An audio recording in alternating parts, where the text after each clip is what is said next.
My name is Gabrielle Helix, and I am the State Domestic Violence Resource Prosecutor for the Office of Prosecution Services. This is Domestic Violence, Indicators of Future Violence. This is based on research and experience by those who handle these types of cases and by really smart people. We are going to talk about a specific case that I prosecuted and see how all of that research, all of those things that tell us this is a high lethality risk case, this is something that could be had law enforcement responded earlier in this case, possibly we could have seen it. It is about looking at domestic violence and understanding that we need swift and sure accountability, that this is not some family dynamic that we don't need to worry about. This is dangerous stuff. This information is provided as well to the Alabama Coalition Against Domestic Violence. They are the state agency that is in support of victims and advocacy centers across the state. So they serve as sort of a resource for all of your centers, all of your safe places, all of your DV shelters, but also as a resource to victims and to law enforcement prosecutors as well. It is informational and not intended to serve as any sort of legal advice because you all know that each case is fact specific. So I'm going to talk just directly to this case. I may say things like, you know, when I was a private practitioner, this may be something I did or something I considered, but that doesn't mean it would, apply to your case. I will warn you that the information in here is disturbing. I say graphic because I want to give a stern warning. In some parts, it's graphic, but please understand I'm not going to show you someone who is deceased, and I'm not going to show you gory photographs. Okay, so let's get started. Let me say one more thing about the graphic material. There will be blood, blood on the floors, and so just wanted to let you know. Uses disclaimers, so here is the first of three. This material was produced in late November of 2023, so if you're watching this in, say, June next year in 2024, please know that appellate court decisions may have come down and changed the way we view some things in any of the materials that are given to you. Now, we're not talking specifically about case law or statutes in this particular presentation, but please know that accuracy of materials does change, and be aware of that when you view any sort of online course or materials. A specific legal matter that you have should be researched from the original source and current, and make sure it's current. Don't Google this stuff. FindLaw and Justia, those sites are generally a year to sometimes 2 years out of date. So go to the Alabama legislature site. Allison is held there. That's the name of the site that holds all of Alabama's laws. All of those laws are updated. Remember, we just had an update from the legislature. A lot of them took effect September 1 of 2023. So stuff that you're looking at, even in your 13A codes, if they were published before that time, you are not going to see some of the new laws. Now, this particular video, we're not talking about laws specifically, but any of my other videos, if I'm talking about statutes, please go to the original source, the most accurate source. Also, in any of my videos, and this one included, please don't reproduce or cut it up because when you do that, it loses its quality and can lose its accuracy and context. Any statements, points of view that I talk about, or any videos that I play, please know that is not any sort of official position of the Alabama District Attorneys Association nor the Office of Prosecution Services. I may give you, some opinions. This is what I did when I was a defense attorney. This is what I did when I handled a family law case like that. I have that background before I became a prosecutor. So I may kind of tell you some different points of view and how to look at things, but that does not mean you have to, and it does not mean it's some sort of official position. This is the state of Alabama versus Robin Wayne Penton. He did an unlawful killing of another human without any sort of justification or valid excuse, except that he will tell you otherwise. In domestic violence cases, there are warning signs that we need to be aware of when we are responding. These types of situations create a heightened level of concern, a heightened level of a risk of violence. So when you are dispatched to one of these scenes, some of the questions that you could ask dispatch to try to find out for you is, has there been any sort of recent homelessness? Has there been any sort of recent eviction process, or is someone being evicted, or something like that has been filed? Are there economic issues? Is someone struggling? Has there been some sort of issue recently? And that can be, economic can become combined with one other characteristic, which is job loss. Any of those create a heightened risk. If someone is using alcohol or drugs at the time, heightened risk. Also, if someone is withdrawing from drugs, that could heighten your risk as well. Any sort of violent tendencies, asking, is this different than before? Is this the first time? Has this escalated? So violence in domestic violence cases tends to escalate. It is not a one-off. In the beginning, there may not be any violence. It may just be, oh, he texts me a lot. He really loves me. Well, that could be control. So if it is control and power, and now the control and power is becoming physical and it's getting worse and worse and worse, or this is something new or different, then we would want to know that. And then, you know what? Check their criminal background before you get there. Find out what they have been convicted of, what they have been charged with, and so that you kind of know what is their criminal versatility, which we will talk about in a minute. Now, psychopathy for a domestic violence offender is a little different from other types of offenders, specifically that need for control. So, when you're looking at psychopathic personality disorder, uh, you see in these types of people sensation seeking. They are needing that next high, whether it is risky behavior, whether it is drug or alcohol abuse, whether it is just inflaming situations. There's people who thrive off conflict, that kind of behavior. There tends to be a lack of remorse or guilt about what they've done, whether it is not recognizing what they've done, but it's generally someone else's fault. We see that time and time again. That is also a defense in types of domestic violence cases. It may not seem to us as a normal defense, but to jurors, yeah, it can be. So a defendant who says, yeah, I did it, but do you know her?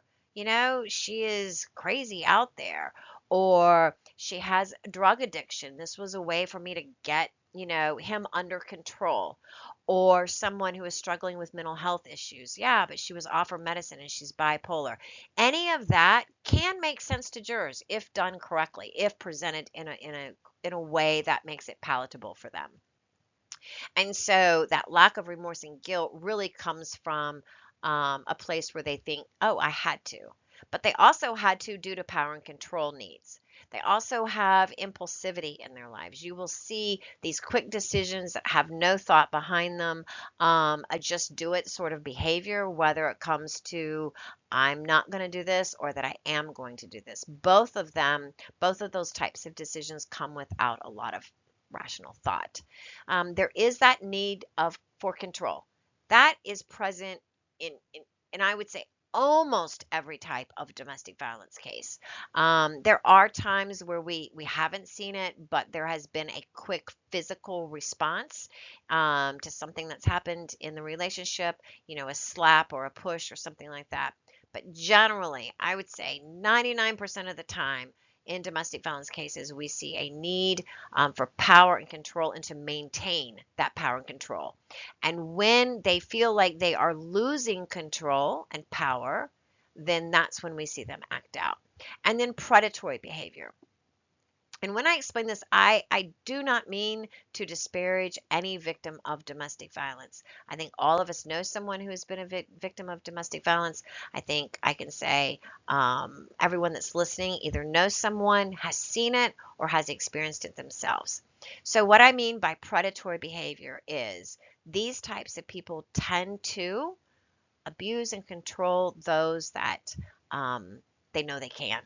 So if a victim doesn't have any family or doesn't have money, has something that others may need, then that offender will then exploit that kind of what they see as a weakness, but it's really an in to fill that need. And then that creates a situation where the victim or soon to be victim relies on the domestic violence offender.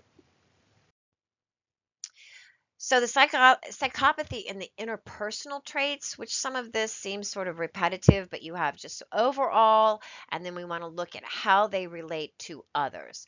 They have a very superficial charm. They may sort of love bomb people, if you've heard that expression. They do everything right. It's flowers, it's wine, it's dinners, and it's just so much that sometimes people talk about being sort of suffocated by that kind of reaction, but others say this means that they love me. They text me all the time. They text me, every 5 minutes. Well, to me, that's a little odd, but that is sort of the control, maybe even jealousy. So the superficial charm, they have a grandiose sense of self-worth. They believe that there isn't anything that they do that's wrong. They really see themselves as just greater than others. There's no reason why anyone would want to fire me because I am the absolute best employee ever. There's no reason why my children shouldn't love me because I am the absolute best mother in the world. So that grandiose sense of self-worth. Pathological lying. Manipulation is one thing, but the lying, the pathological lying, is almost where someone can't stop themselves. And I think that goes to that grandiose sense of self-worth and that charm. Whatever they have to do to complete the first two, that probably involves some pathological lying. And then, of course, the manipulation of others, the gaslighting. What you see and what you hear are not true. So these affective traits then sort of manifest in how they react to things. So there's no remorse. They may not feel guilty because it's always someone else's problem. They have a shallow affect. Their emotions, their sense of even if they do apologize, it is shallow. Now, you have an effect in some people, and that could be a flat affect with trauma victims. So let's not confuse the two. Some of that is due to mental health issues, and then others, it is due to the psychopathy of a batterer. They also have a lack of empathy. And that can manifest in how they treat animals, how they can treat others that have less than them. That lack of empathy then plays into uh, trying to get, trying to prey upon someone, right? And then the failure to accept any responsibility. And that goes back to any remorse or guilt. It's not my problem that this happened. This is their problem. Now, their lifestyle behaviors, like I said earlier, sensation seeking, stimulation seeking, impulsivity, irresponsibility, parasitic orientation. That is another way to talk about that predatory behavior, and a lack of realistic life goals. That goes to that grandiose sense of self worth. I have a college degree in science, but I barely passed. But I'm going to be a medical doctor and I'm going to go to Harvard. Or I'm going to have $1 million. Or the irresponsibility can be gambling, things like that. When we look at these batterers when they were younger, we do see early issues, poor behavioral controls, oppositional defiance disorder. I'm not saying every child will grow up to become a batterer. It's just a commonality that we see in these types of domestic violence offenders. Behavior problems in early childhood, juvenile delinquency, unable to follow rules, revocation of conditional releases, and some of their other crimes. And speaking of other crimes, they have versatility. And when we look at domestic violence, you can see all of the different crimes that we use as our underlying crimes to support a domestic violence offense. That versatility, if you think about like people who are burglars, professional burglars, they're burglars. They're not necessarily rapists. They're not necessarily bank robbers, right? They don't even really want people in the home when they burgle. And so some people stick to the crime they know best, whereas domestic violence offenders, I think it may go back to their grandiose sense of self-worth. They can do anything in the criminal world. They do exhibit that antisocial behavior, like I said, as juveniles. So you are looking for someone who is not able to kind of deal with peer-to-peer relationships when they're younger, into the teen years. And so by the time they get to be young adults and they start having adult relationships, the behaviors are still there. They're just manifesting in more of a mature way. Um, they do have socially deviant lifestyles. And so when I talk about them manifesting differently in each person, that socially deviant lifestyle does come into play, sort of as the umbrella. So, murder. 13A62 is our murder statute. A person commits the crime of murder if he or she does any of the following: with the intent to cause death of another person, he or she causes the death of another person, of that person or another person. This case is about Robin Penton. Robin Penton killed his wife, Colleen. And when we take a look at him and we listen to him, we will see we should have known. We really should have known. So here is the 911 call about the murder.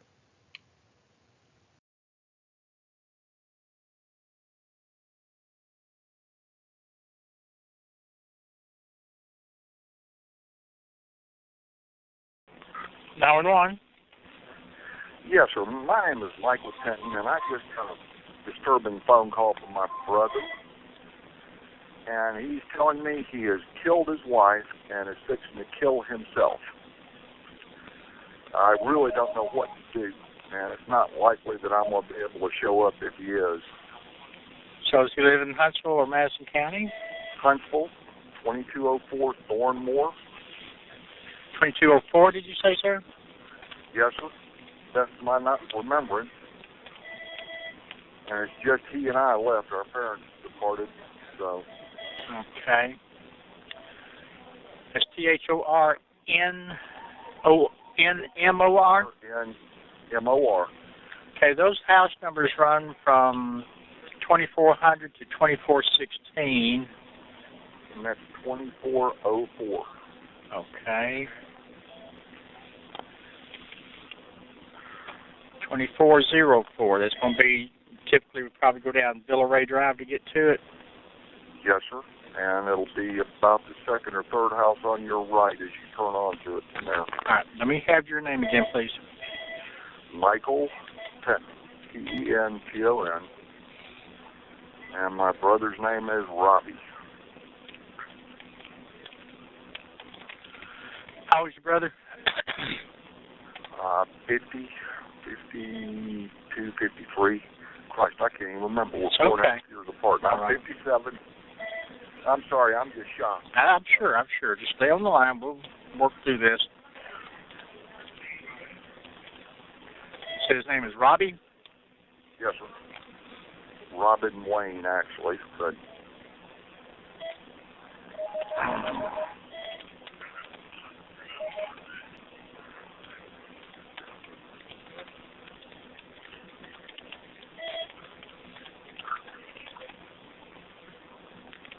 You see he just killed his wife and was about to shoot himself? That's what he told me. Did he say he shot her? Did I hear you correctly? I don't know whether he shot her, strangled her. Okay. All I right. have no earthly idea. And the conversation started with he wanted me to go get his cat, and I asked him why. And it progressed from there. And when he referred back to his taking his own life, did he say what method? He said he's taking a bunch of pills and he's got a gun, so.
Officers were dispatched, as you heard, over to Thornmore.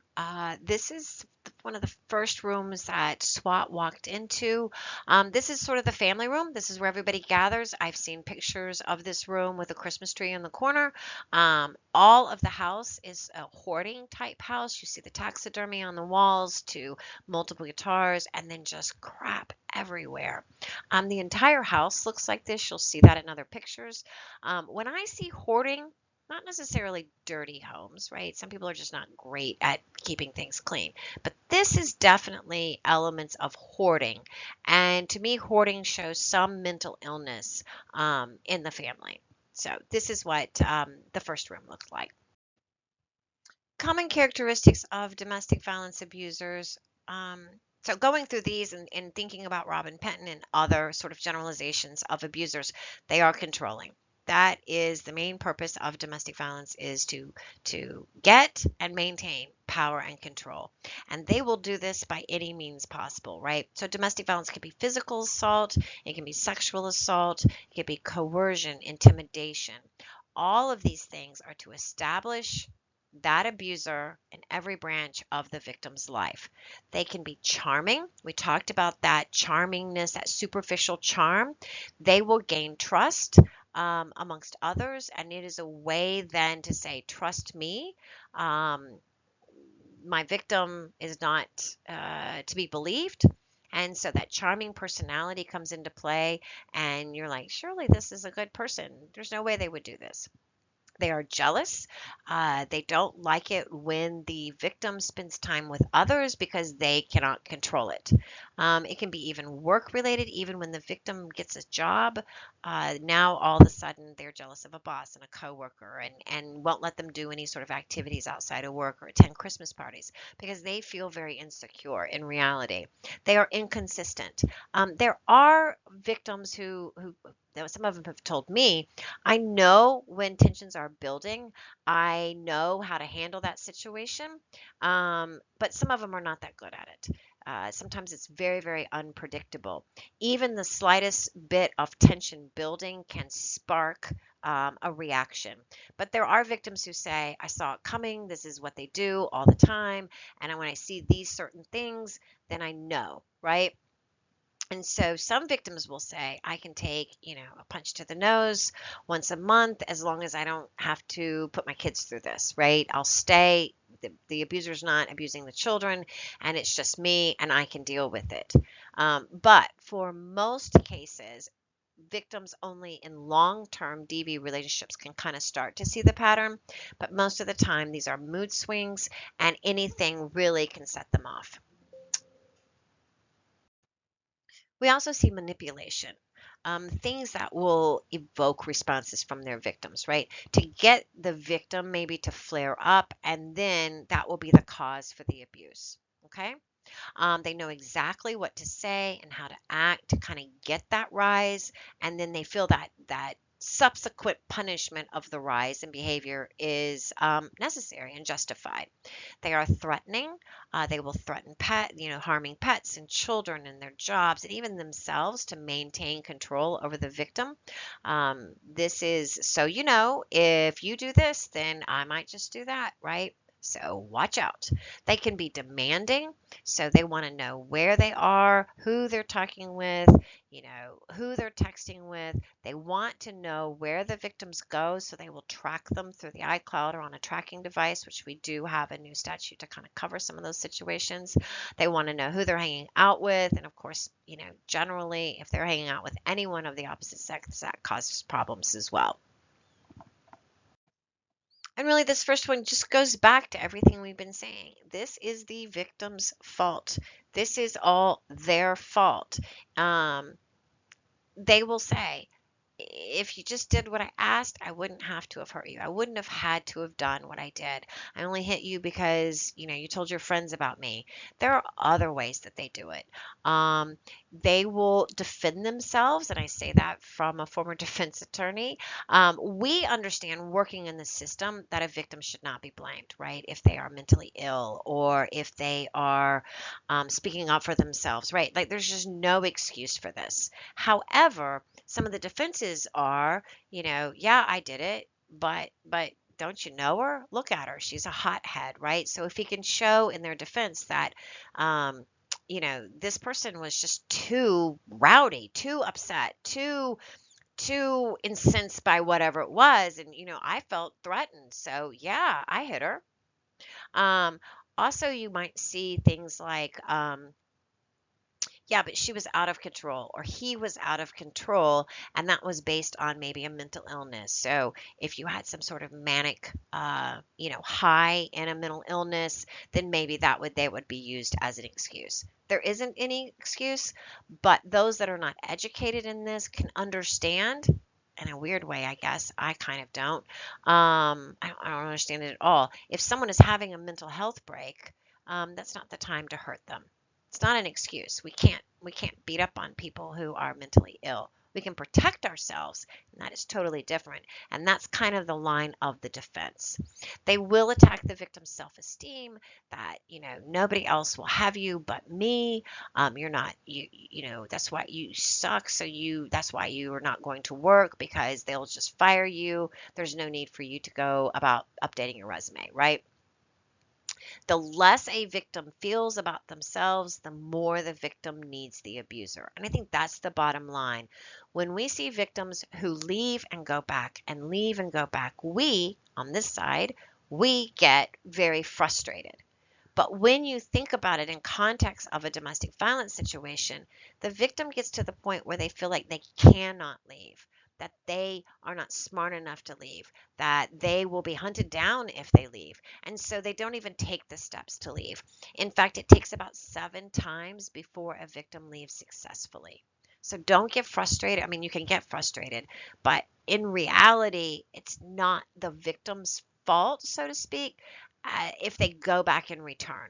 It's because they've just been taught over years of a relationship that they cannot survive without their abuser. Isolation also contributes to that. Why they don't leave, or why they don't leave for good, is because they really haven't developed relationships, right? That isolation or that jealousy, they haven't developed relationships where they can just go to a friend's house or call on a coworker, that they have no place to go, and that no one loves them, or no one likes them, or no one would take them in. They also have gender roles, very rigid gender roles. Now, I'm going to flip the script on this a little bit. So, what the research tells us is that abusers may hold rigid and outdated beliefs about gender roles that place women as inferior to men. Now, I talk a lot about women being victims. Generally, that is the case. Can men be victims? Absolutely, they can be victims. Absolutely. However, we have a very low reporting rate on men.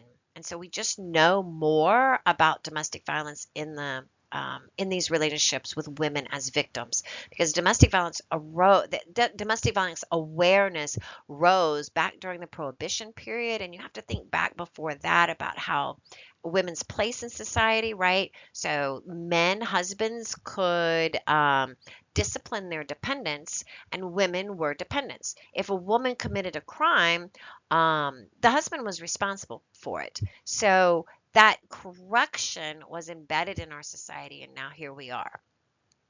Can the woman have rigid gender roles? Yes, but it's a flip of the script. So if the female in the relationship, or just the dominant figure in the relationship, and be man or woman, dominant relationship, then they may be the ones that are working and the other is staying at home. So if their partner is staying at home while they work, then they can use sort of the same privilege by saying, I make all the money, and so therefore this is what you will do. I have been gone all day. Why is this house not clean? I understand we have children, but you should have it cleaned anyway, right? So any of you have ever taken care of children all day long, it is difficult to keep a house clean. Then we have destruction of property.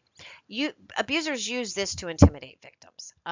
They will break the belongings. If you will notice, abusers rarely break their own stuff. They tend to break the victim's stuff. So when you do respond, if the victim's phone is all messed up and cracked and broken or slammed in the middle, ask them, What happened to your phone? Because I guarantee you, probably that abuser did it because that the victim was either texting somebody or getting ready to call somebody. And if they are trying to call for emergency assistance and they tell you that, you have one more DV charge, do you not? Because remember, with misdemeanor charges of DV, you don't have to see it.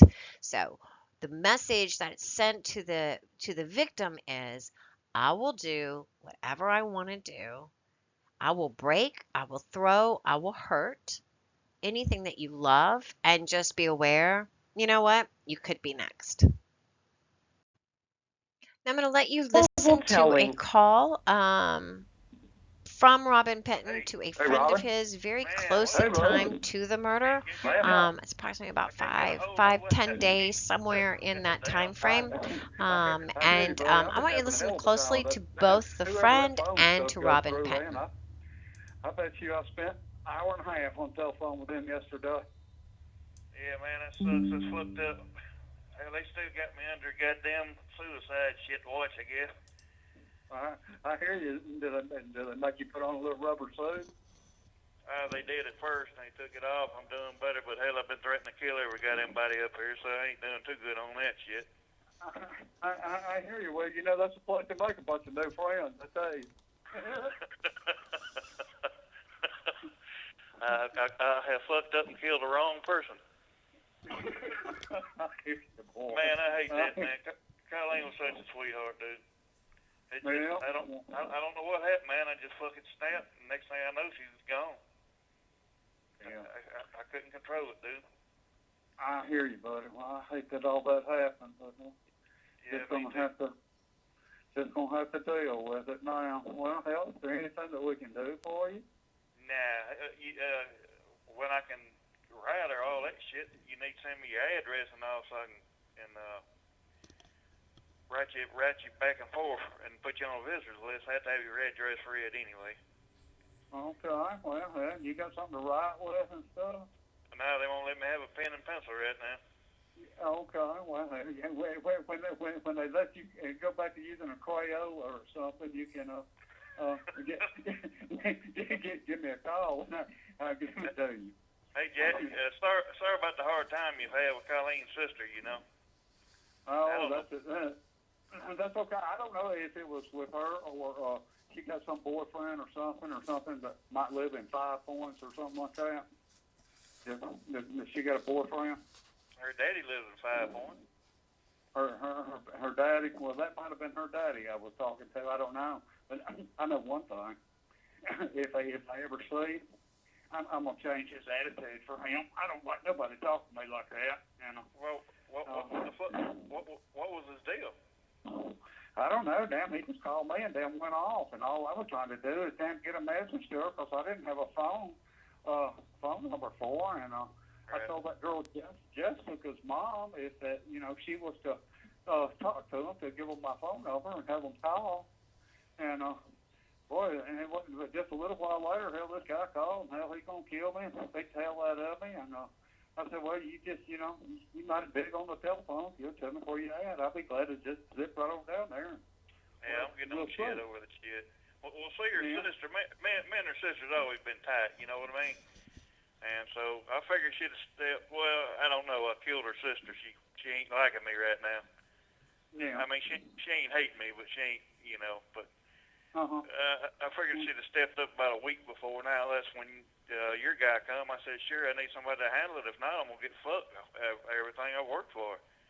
Yeah. And so anyway, then she come back around wanting to fucking do the shit, which Colleen got pictures and shit that needs to go to different, like the kids and this and that and other that she knows what to do with, Yeah, right.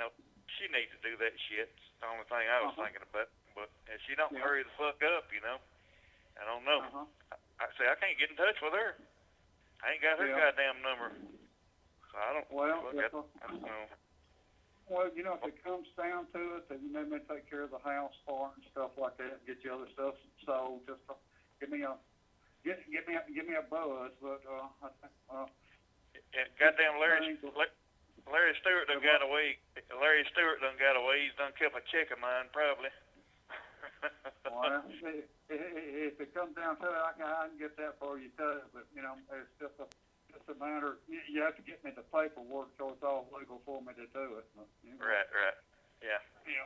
It's whatever you need, buddy. I'll be glad to help you. All you got to do is just let me know. Thank All right, you. I won't call much. I think you got some money left on there, so I'll hang on.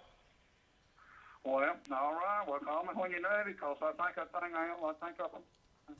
them to put $50 on it, and now they just charge you like $275 a call and whatever the taxes is. Nobody tell me what the taxes are, so I don't know. Well, I appreciate it, man. Love you, dude. Okay, buddy. You take care, man, and we're thinking about you. All right, drink a beer for me. All right, man. See you. Bye, dude.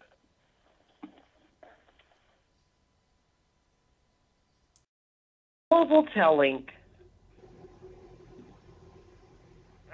Hey, Robin. Man, what? Hey, brother. I can't get a hold of it. I can't. Goddamn. I hear you, buddy. I've been having a hell of a time with that. Whoever that phone stuff goes through, man. I bet you I spent an hour and a half on the telephone with them yesterday. Yeah, man, that sucks. It's flipped up. Hell, they still got me under goddamn suicide shit watch, I guess. I hear you. Did they make you put on a little rubber suit? They did at first, and they took it off. I'm doing better, but hell, I've been threatening to kill every goddamn body up here, so I ain't doing too good on that shit. I hear you. Well, you know, that's a place to make a bunch of new friends, I tell you. I have fucked up and killed the wrong person. Man, I hate that, man. Colleen was such a sweetheart, dude. It just, Yeah. I don't know what happened, man. I just fucking snapped, and next thing I know, she was gone. Yeah. I couldn't control it, dude. I hear you, buddy. Well, I hate that all that happened, but Yeah, just gonna have to deal with it now. Well, hell, is there anything that we can do for you? Nah, when I can write or all that shit, you need to send me your address and all, so I can write you back and forth and put you on a visitors list. I have to have your address read anyway. Okay. Well, you got something to write with and stuff.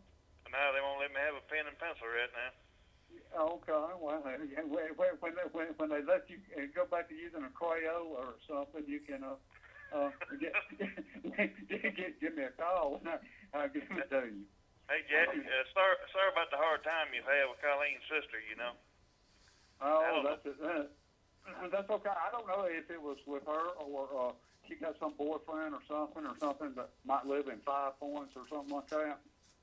Does she got a boyfriend? Her daddy lives in 5 Points. Her daddy. Well, that might have been her daddy I was talking to. I don't know, but I know one thing. If I ever see, I'm gonna change his attitude for him. I don't like nobody talking to me like that. You know. Well, what was his deal? I don't know. Damn, he just called me and damn went off. And all I was trying to do is damn get a message to her because I didn't have a phone number for her. And I told that girl Jessica's mom if that she was to talk to him to give him my phone number and have him call. And boy, and it wasn't but just a little while later, hell, this guy called and hell, he's gonna kill me and beat the hell out of me. And I said, well, you just, you might have been on the telephone. You'll tell me where you at. I'll be glad to just zip right on down there. Yeah, I'm getting no shit over the shit. Well, see, her sister, me and her sister's always been tight, you know what I mean? And so I figured she'd have stepped, well, I don't know, I killed her sister. She ain't liking me right now. Yeah. I mean, she ain't hating me, but she ain't, but I figured she'd have stepped up about a week before now. That's when your guy come. I said, sure, I need somebody to handle it. If not, I'm going to get fucked everything I worked for. Yeah. And so anyway, then she come back around wanting to fucking do the shit, which Colleen got pictures and shit that needs to go to different, like the kids and this and that and other that she knows what to do with, Yeah, right. She needs to do that shit. It's the only thing I was thinking about. But if she don't hurry the fuck up, I don't know. I say I can't get in touch with her. I ain't got her goddamn number. So I don't. Well, I don't know. Well, if it comes down to it, then you may take care of the house part and stuff like that, and get you other stuff sold. Just give me a buzz. But goddamn Larry, Larry Stewart done got away.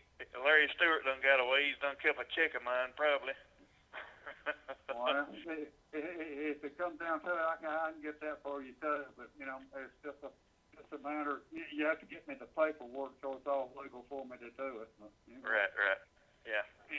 It's whatever you need, buddy. I'll be glad to help you. All you got to do is just let me know. All right. I won't call much. I think you got some money left on there, so I'll hang on. Well, all right. Well, call me when you're ready, cause I think I told them put $50 on it, and they just charge you like $275 a call, and whatever the taxes is. Nobody tell me what the taxes are, so I don't know. Well, I appreciate it, man. Love you, dude. Okay, buddy. You take care, man, and we're thinking about you. All right, drink a beer for me. All right, man. See you. Bye, dude.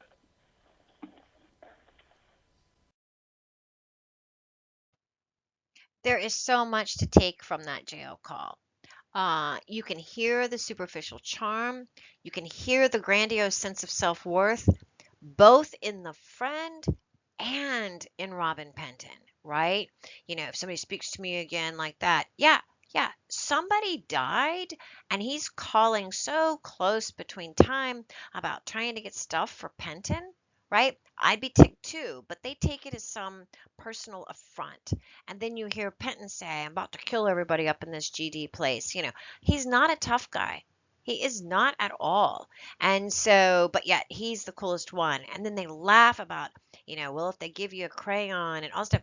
He has murdered his wife, and they are laughing. And then Penton says, I done effed up and killed the wrong person. Really? I mean, it is just jail calls with Penton were just, I can't say shocking, but they just exhibited every one of these interpersonal traits. I absolutely think he is manipulating the person he is on the phone with. He is lying to the person on the phone he is with. He has this superficial charm, this grandiose sense of self-worth, lack of empathy, failure. I mean, he accepts the fact that he killed her, but in reality, he's not responsible for it. And the reason why I say that is because he said it. He's already told us he's just not responsible for it. Yeah, he did it. However, it's somebody else's fault. So Penton left these notes. He did drink alcohol and did take pills, and was hoping to commit suicide. He was found kind of you know, he had a gun, and he was going to kill himself, but he had left those voicemails and then woke up in the next morning, and you can hear on those on the calls for 911.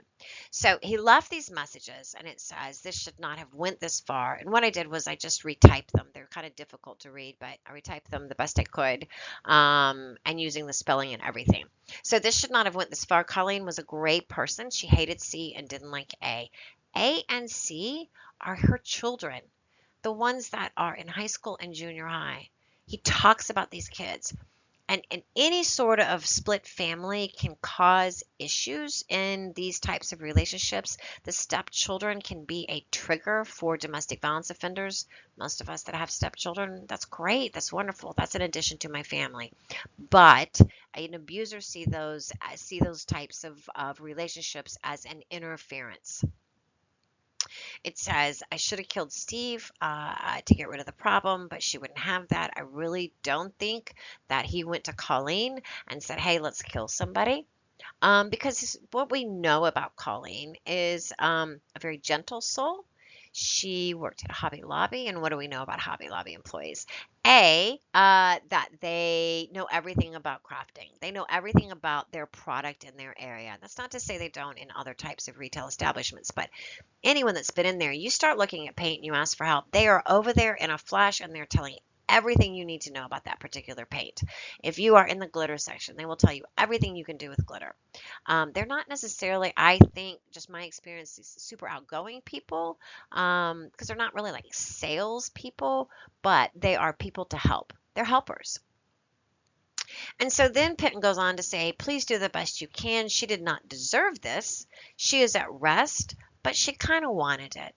And I hope C and A, her children, both get what they wanted.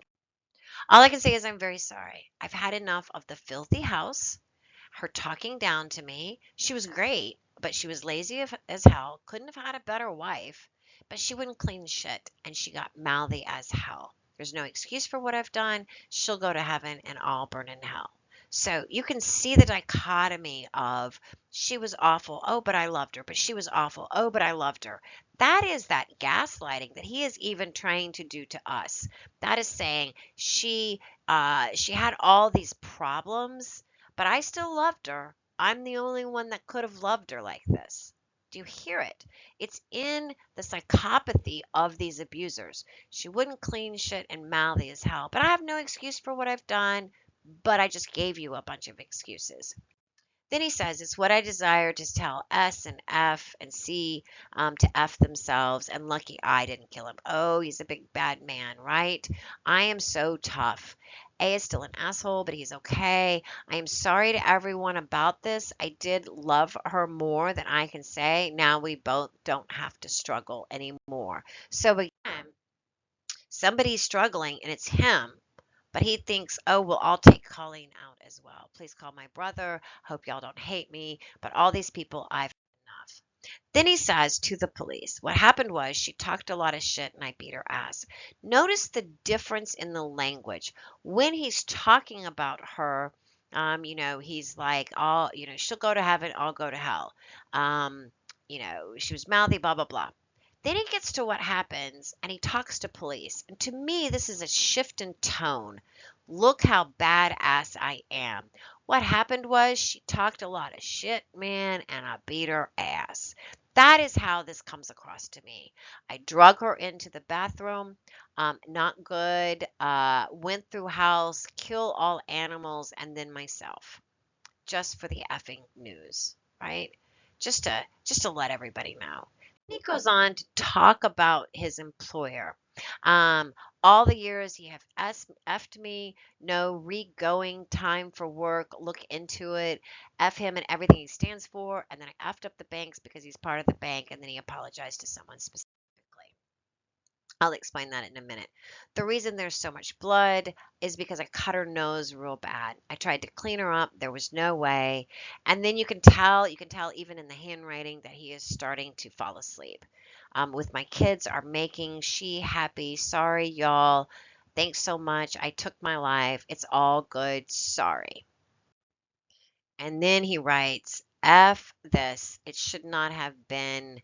And I think I don't know. I don't know what that last word says. First of all, let's look at two factors about batterers. There is a belief in batterers that it is justified. For some reason, I did this. Mouthy as hell, talked a lot of shit, right? And then peers who support the abusiveness. Now, I am not going to say the person that he talked to on the jail call is supportive, not at all. But he certainly is supportive of Robin.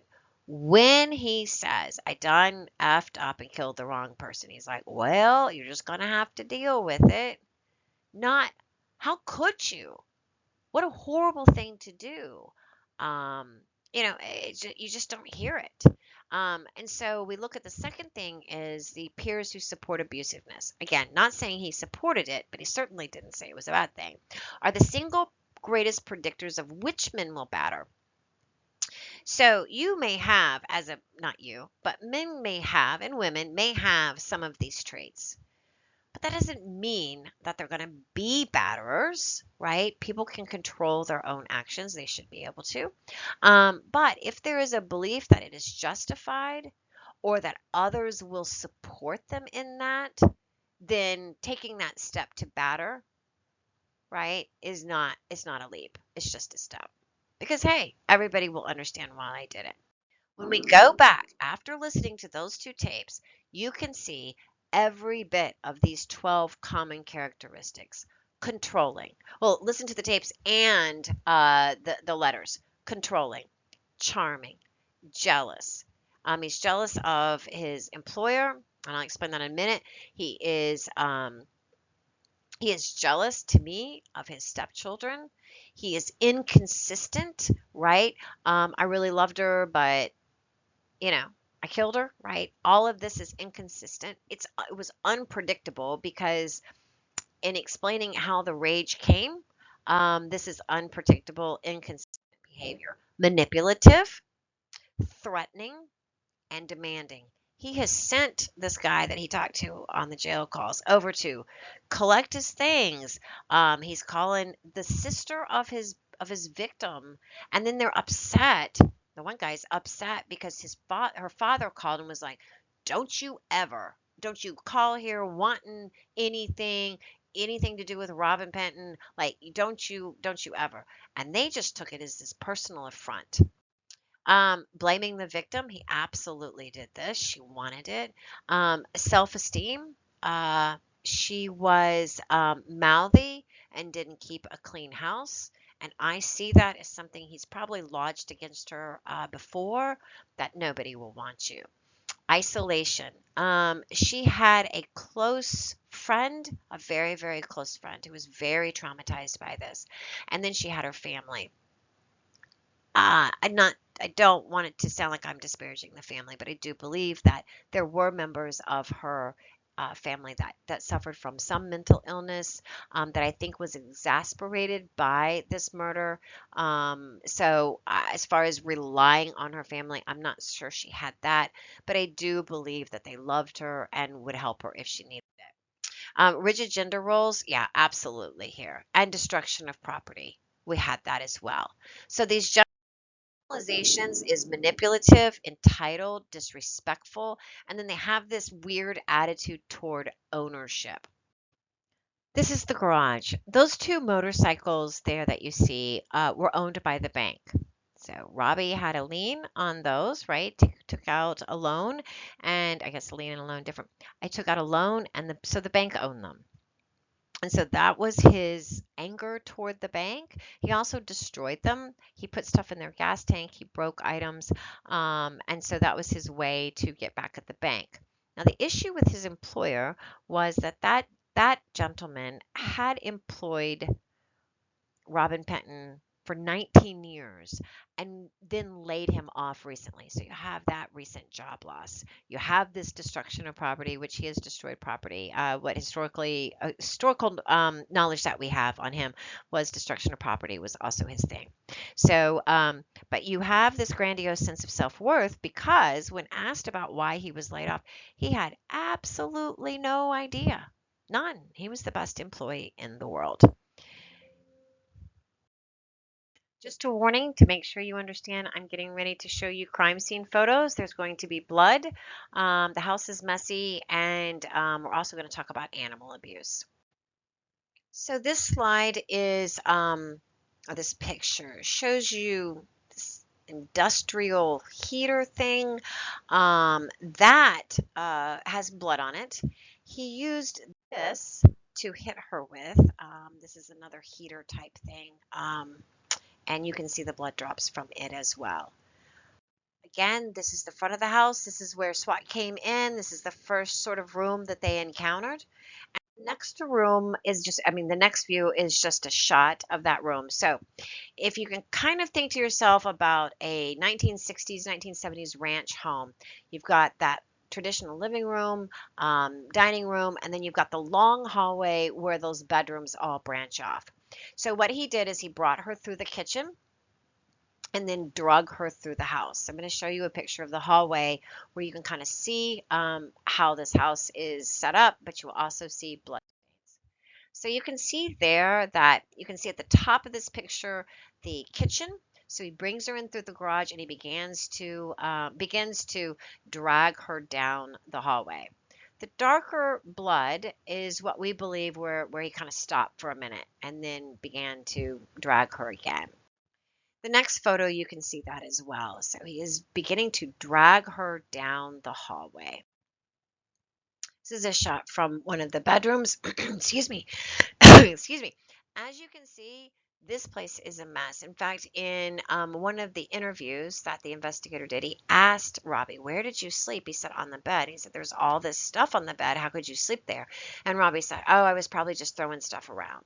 So there's an excuse there for why this house is so messy. I don't believe that. I believe that all of it was covered in mess. They did not sleep together because I think there was no room. So Colleen slept on the sofa or in another room, kind of on a little sofa, and then he slept in the bed. Just a bit of a warning, we're going to head into some animal abuse that occurred. This will be a recording, them talking about it, and then we're not going to show you the animals, of course, but I'm going to continue with crime scene photos. You shot one dog 3 times, one 2 times, and then the third dog once. And I'm not sure in what order. I got the big one first. I got the big one and the parrot squawked. I got him, and a little chihuahua. I hate to shoot him. He's a sweetheart. Then I got the other Rottweiler. I think that's how it went. I'm not sure. How'd you kill the bird? With the gun? You shot it? Mm-hmm. Yeah. People thought you broke. Okay, so we've got kind of a split screen here. You can see that hallway. It would be on the left side of your screen, so he's dragging her through. This is actually the reverse of the shot that we just saw. So this is kind of the kitchen area looking down the hallway, the picture that we saw just previously. This is the cage of the parrot. So all of those animals were in this kitchen area. They were all caged, and he killed all of them. And one of them was a puppy. And why he did it, he never says. He just says that he did. He talks about one of them. Oh, he talks about the parrot that would bite your hand. He called it vicious. But he also said that it squawked too much. It made too much noise, and that's why. This is liquor that they found in the kitchen that he claimed that he drank. I don't know that he drank all of it. I don't know that we'll ever know. But anyway, that's a picture of that.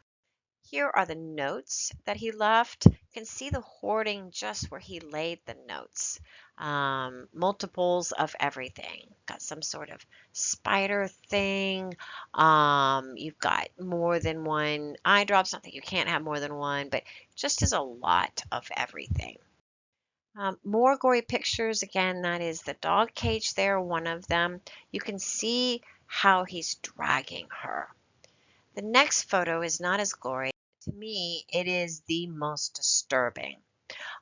These photos like this of the door frames, you see the dragging, you see the blood that goes down the hallway, and it's kind of in the middle of the hallway. You can see there from the evidence marker that it's more towards the middle. So what was happening was Colleen was grabbing those door frames. He talks about how in his interview about, he sure wished he could save her. He could have. Colleen was alive at this point in time. He did not shoot her in the face until he got her into the bathroom. What we believe happens is she grabs hold of the door frames and she tries to save herself. And then once she grabs hold, he then jerks her. So we get smears on other door frames, but you can see the concentration of blood and then the smearing. So in looking at Penton's background, we know that he was married twice before. This particular marriage only lasted 4 years. He did have a child born to the marriage. We don't have any more knowledge about that. It was an uncontested divorce back in 1983, which it was normal for courts just not to order custody and child support. Hey, if you don't want to be part of the child's life, that's fine. It isn't really until recently where the court's now saying, hey, child support is for the child and you will indeed support the child. But a lot of domestic violence victims really do want, like, hey, uncontested, and if you don't want to pay child support, I am good with that. You don't have to see the child. Like, I just want out. So it's not uncommon to see that happen now. And that the court does want the child support. Another marriage, and this one, he had bankruptcy and mortgage issues, so we know that financially wasn't the best. He had some here. Both of these wives say that domestic violence was in their past. He does have a criminal history. 1981, he was charged with rape and sodomy and burglary 1, but the rape and sodomy were dropped. The burglary 1 continued. He got I think it was just probation. I think he did like a little bit of time, but mostly probation.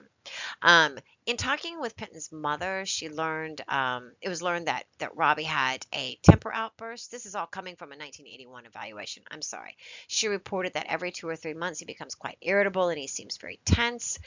She says he tends to blurt out things which he doesn't remember but feels sorry afterwards. So you can kind of see this impulsivity here, this quick to temper. Had difficulty in high school with truancy. What did we say before? Truancy is a factor that something is going wrong. She's tried to refer him to psychiatric, psychological help in the past, but he has refused and denies there's any problem. So the ego is getting in the way. When he was 15, he was attacked by a relative. I'm sorry, he attacked a relative. He broke the windshield, he caused injury, and he says he was seen by juvenile court, but we don't know what happened.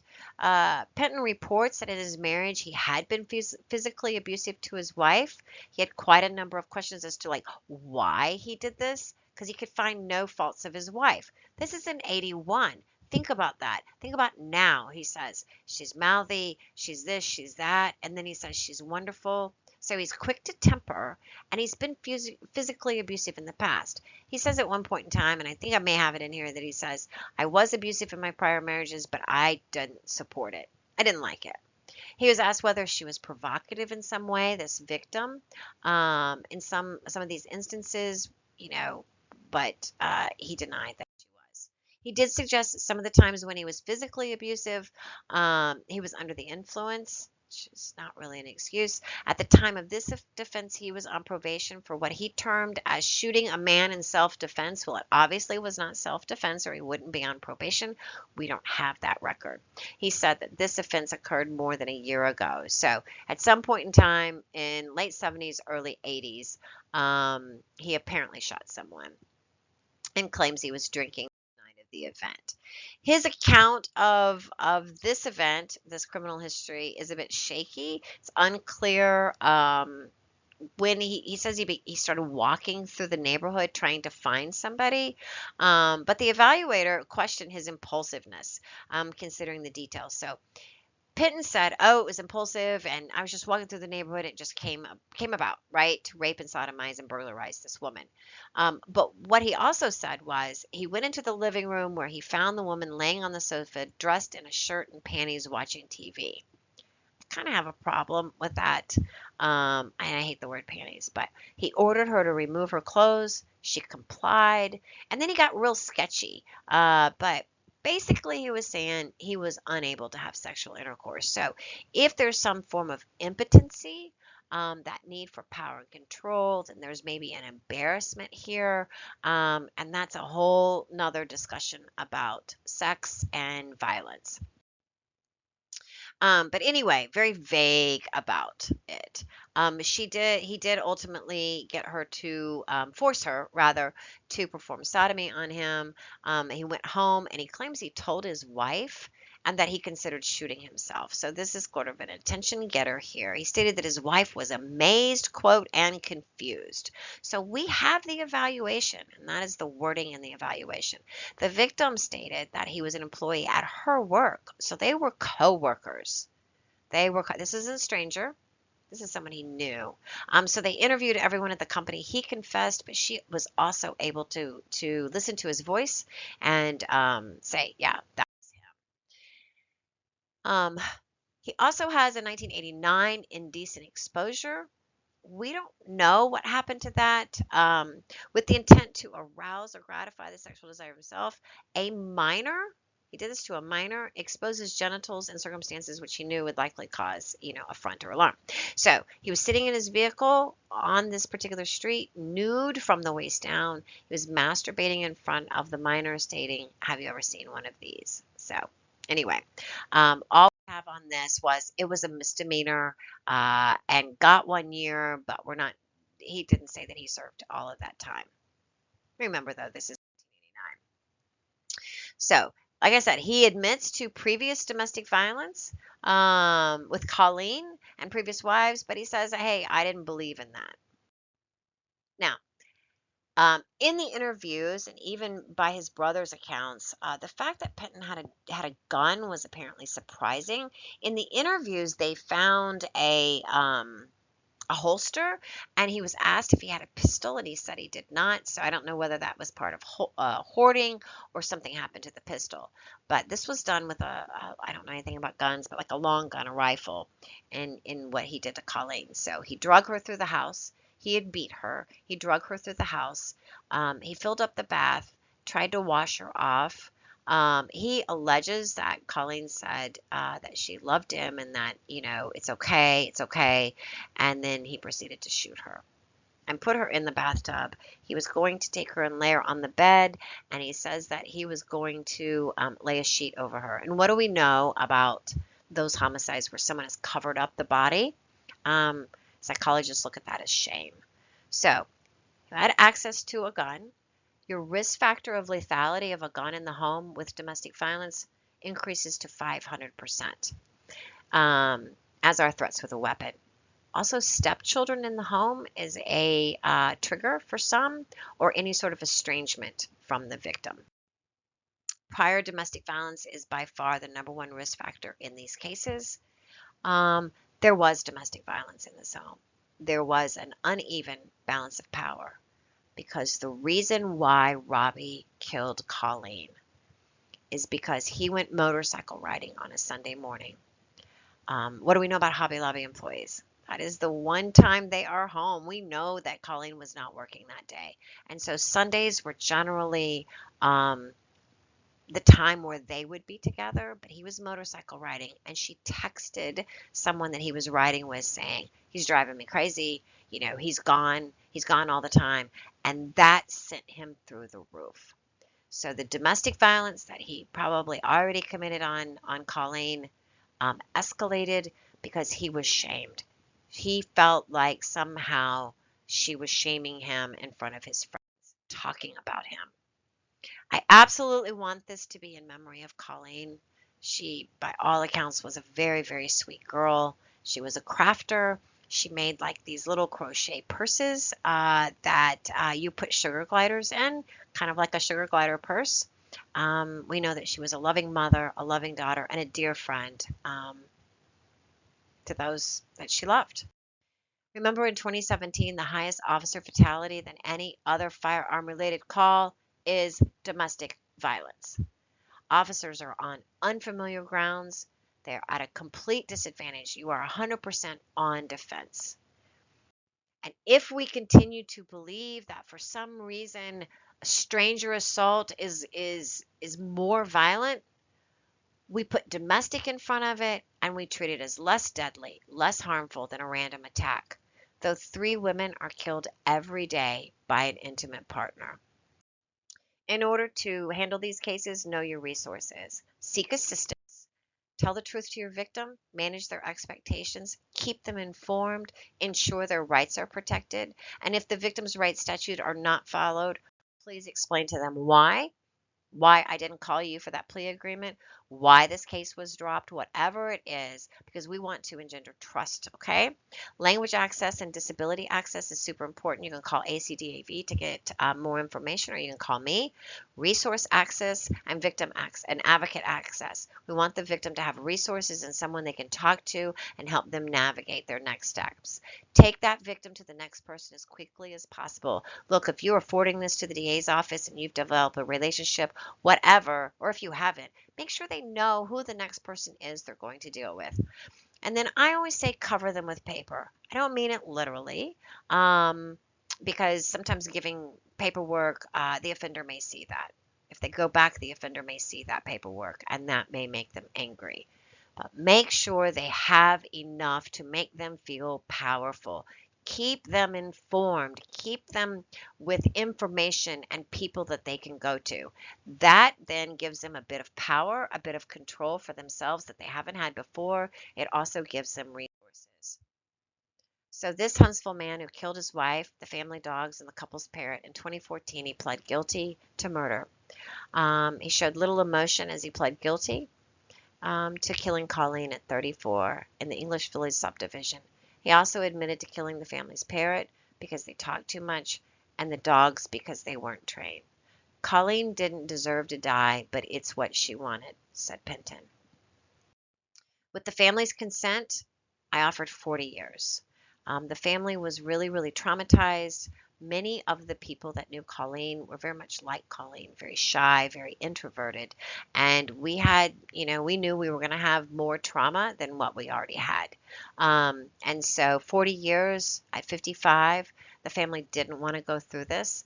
It was a horrifically violent case, and they had lost their mother, their sister, and their daughters. The kids were extremely traumatized. But if Penton wanted a trial, I was there to give it to him. So the state had a ton of evidence. We had a great investigator. And like I said here, it was a horrific massacre.